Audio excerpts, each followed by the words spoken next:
Hi,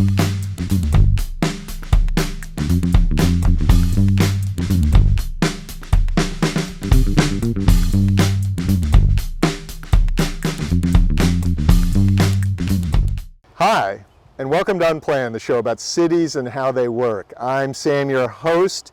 Remember to hit the subscribe button for all the great conversations to come. Today we are outdoors and we are going to learn a lot about something that is very important to life here on Earth, and that is water and the watershed around Cambridge. And to be our tour guide today and our instructor is none other than Dave Kaplan, who is the watershed manager with the Cambridge Water Department. Do I have that all correct? You do. Thank you. Dave, welcome to Unplanned. Well, it's great to be here, Sam. Thanks for having me. It's always interesting to talk to you and the people of Cambridge about where their water comes from and what we do to protect it. So. Great. And just in case you didn't notice, we're two guys with shades and black jerseys and blue pants on. So we shop at the same stores. Yeah, exactly. But Dave, so lots to talk about, lots to think about. Yeah. Why don't we start with where we're standing right now? Where are we? We got your truck right here, the department truck, and we got this building behind us. So we are in the town of Lincoln, actually. Your water that comes from your tap originates in the town of Lincoln, the towns of Waltham, Weston, and Lexington, a portion of Lexington. So we are in our field office at the barn. Why are we in Lincoln? Let's start with that. So the city of Cambridge back in the 1800s had the forethought and the interest and the resources to develop their own water supply. So we're in a unique position as a city in that we do have our own water supply. A lot of the Boston region is on the regional MWRA supply, but the city of Cambridge is unique in that sense, in the late 1800s we developed and convey our own water to fresh ponds for treatment and distribution into your homes. Yeah, and so part of the goal of today's episode, and we're so grateful that Dave had some time, is to show all of you exactly how the city does in fact manage all that water. Truly a fascinating story, and there's a whole lot of history that goes back centuries, or at least a century and a half around all that. Hopefully we'll get to all of that. Just briefly, what is this building here? I love the look of this building. And this is our field office. It's part of a historical area where we do have two reservoir caretakers who patrol the watershed and try to look for anything that's happening in real time that could be a threat to the water supply. But back in the day, people actually lived here and worked out of here to take care of all the watershed properties and infrastructure that we own and manage. So that's great. So there was actually, it's hard for me to imagine that as a job in terms of what a wonderful job, but yeah. Somebody actually got to live here. They did. And lucky, very lucky. You know, can you imagine that? What a wonderful job. Tell us a little bit about the woods that we see behind us here. What is all of this land here? Right. So in part of developing the water supply in the late 1800s, the city, through an act of the state legislature, was able, through eminent domain, to take the land, not only for the land that was inundated when we built the dams to develop the water supply, but actually go out further and purchase land that would act as protection for the water. So land in its natural state is the best way to protect a water supply. Once you develop land, you have to think about how the runoff from that site would be mitigated.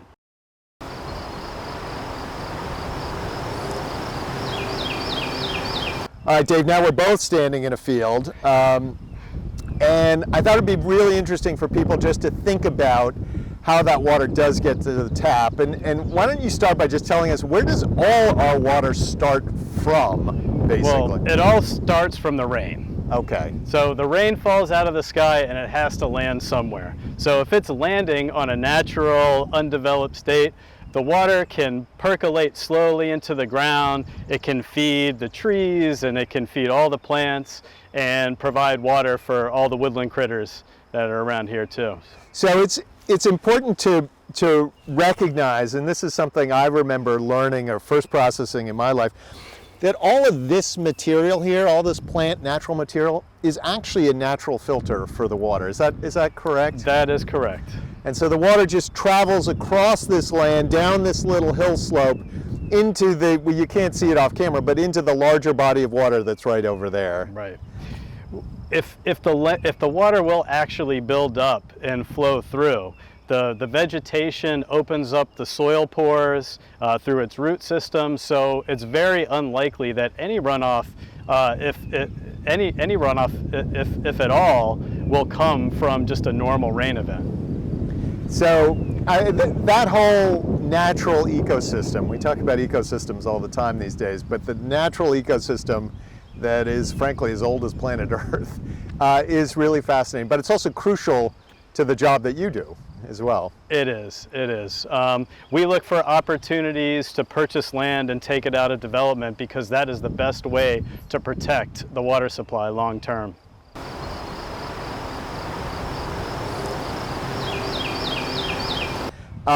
Dave, I understand we've got a little bit of a tour. We're going to go and check out a couple of things today, and I'm really looking forward to that. I'd love to show you. Yeah, what's our first stop? Where are we going to go to first? I would like to take you to the Harrington property in Lincoln. It's one of the more natural areas of our watershed. It's land that we purchased in 2005 to help protect the water supply. It surrounds the Stony Brook tributary, which is a main river that feeds our water supply. So we are off to the border of Weston and Lincoln to the Harrington property, which the city purchased in 2005 for water supply protection. So the area was of high quality in that it directly surrounded a tributary to the Stony Brook reservoir. So protecting that land would have a high benefit since it was so close to the resource. We have a partnership with the Lincoln Rural Land Foundation. They are a land trust and organization, nonprofit out of Lincoln, that they do a lot of the legwork and they identify opportunities for purchase. So when an opportunity does come along, which maybe once every 5 or so years, they lay the groundwork, they identify those opportunities, and they give us a call to see if we can help them out in purchasing that land. We have a lot of shared interests with the town of Lincoln in keeping open space open and undeveloped. Us for water supply protection purposes, and them for habitat and open space recreation. So it's really, in that instance with Lincoln and presumably maybe with other communities as well, it's really a win-win, as they say. The town gets something it's looking for, and the city of Cambridge gets watershed protection at the same time. That's correct. Hi, we're with the Lincoln Land Conservation Trust, and we're planting here a pollinator garden. This is part of our 3-year pollinator initiative, which is planting the way for biodiversity and climate resilience.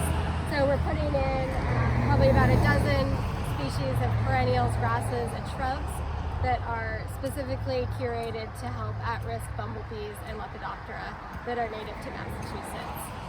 So this is our big planting day. All right, where are we now? This is great. Is this the... Right, yeah, so this is the Stony Brook and an old dam.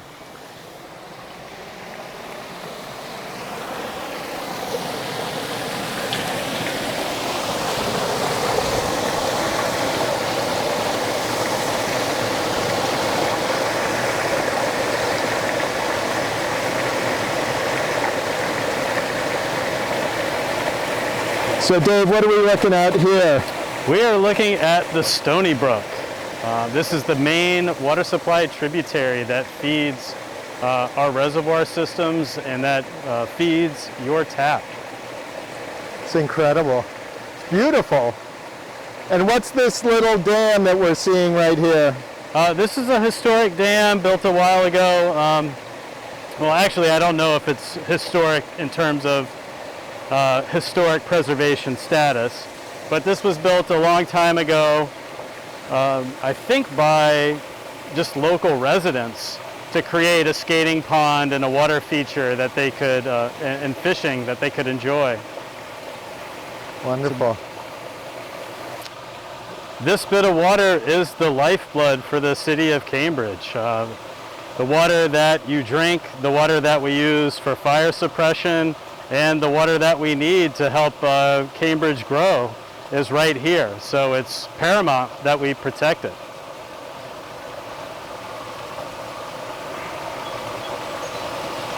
Absolutely beautiful. Where are we right now? We are leaving the rural side of the watershed and entering the more urban side of the watershed. So from Weston to Waltham on Route 117. Now this plays a role in Cambridge's water story, doesn't it? It does, it does. In the 50s, when they cut the highway through, I don't think people were really thinking about hazmat spill response and stormwater management. So now we're playing catch up, and we're working with the Department of, we're working with DOT to construct stormwater basins and work with them on hazmat spill response and mitigation strategies. So it's been challenging trying to manage a water supply that has a major highway cut right through the middle of it. And hazmat, just for people who haven't thought about it in a minute, is hazardous material. So if you have any kind of a spill, but it also includes salting the roads and all that kind of stuff too, doesn't it? It does. It comes from roadway management and the types of vehicles and what they're carrying on the highway. So it's always interesting, and there is a spot where that goes right past one of Cambridge's big water sources, doesn't it? It does. I can't remember the number of outfalls off the top of my head, but there are at least 20 stormwater outfalls that used to drain directly into the reservoirs from 128 or Route 2. And over the years, as DOT has been updating their roadways and expanding their roadway networks, they've been installing vegetated stormwater basins that also serve to reroute and capture any hazardous materials spills that would follow the drainage patterns. So once again, and that's a whole interesting side to all of this, using Mother Nature in effect to help filter the water, and not trying to do it through raw brute force engineering, but actually let nature itself do its work, which nature tends to do. Right, and we're at the 1265 Main Street development. We worked pretty closely with the proponents of this project to make sure that the stormwater management system that they installed from this new development meets the DEP requirements and also provides a level of security for the water that drains off of this site and the water supply. So we are at 1265 Main Street, the development in Waltham, and we're standing in the middle of a bioswale or rain garden or a green infrastructure project. This infrastructure here, or green infrastructure, is designed to attenuate and filter stormwater before it's reintroduced back into the water supply, streams, and wetlands. So, and just briefly, how does it work? I mean, we see some rocks down, we see some drain covers, and some grass. What's going on here? So, water will come through these inlets, these curb cuts in the parking lot, drain into this rock and percolate into the ground. And I believe this system does have under drains, so as that water percolates into the ground, it's being filtered and then conveyed eventually into underground stormwater infiltration systems. Okay, Dave, we saw the filtration system, but this is the other side of it. This is sort of the reason for that. And what's the story here? What's going on right here? So this is a parking lot. There are a lot of vehicle trips that come here. People want to shop at Market Basket and they want to take advantage of it, so they need a place to park their cars. And parking lots and other impervious cover, they can accumulate pollutants, either from the dust in the air or the salt that's put down to maintain these parking lots in the wintertime, metals from brake wear, and all sorts of other sources. So if this water, when it rains and the water basically flushes clean this parking lot and transports the pollutants to the stormwater management system. So if that biofiltration basin or that rain garden weren't there, the water quality in that stormwater would be pretty bad. Where are we heading right now? We're heading off to Stony Brook, is that right? So we're on South Street, about to turn off onto Gatehouse Lane to the Stony Brook Reservoir.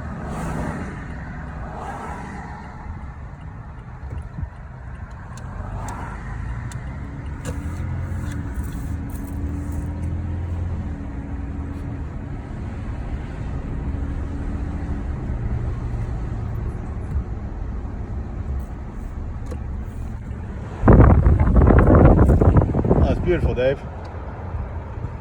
Sure is.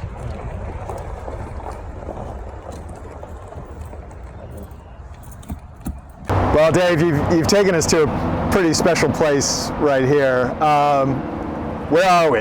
It's incredible. So we are at the Stony Brook Dam and Reservoir in Weston. So actually the town line between Weston and Waltham crosses right through the center line of the reservoir.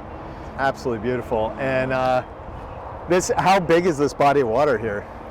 This body of water holds about 420 million gallons, and we produce about 12 million gallons per day on average. So it's a fairly small reservoir for what's draining into it.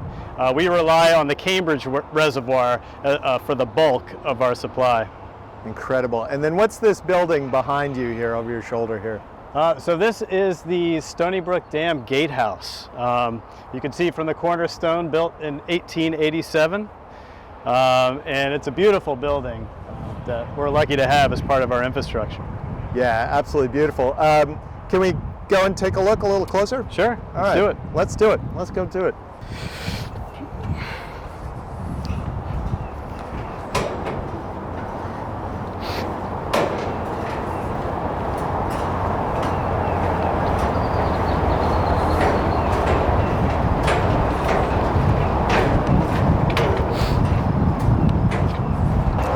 All right, Dave, beautiful building. I love the brickwork, and it's also just that attention to detail that they obviously did in 1887. But what happens inside this building? What is going on in this? So when water gets to this point, it has two places to go.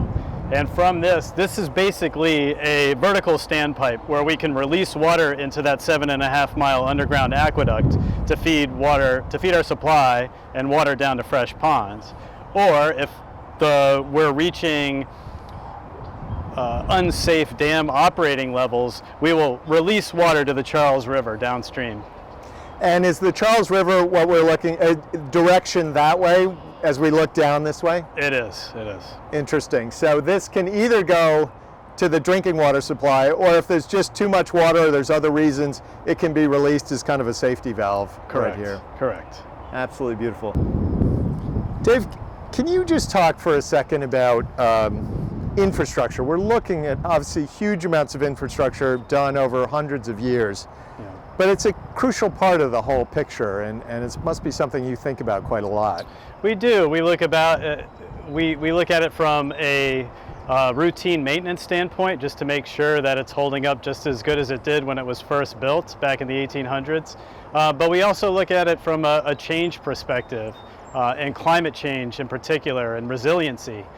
Can this dam, as it was built in the 1800s, can it withstand some of the more intense and more frequent rain events that are predicted in the future?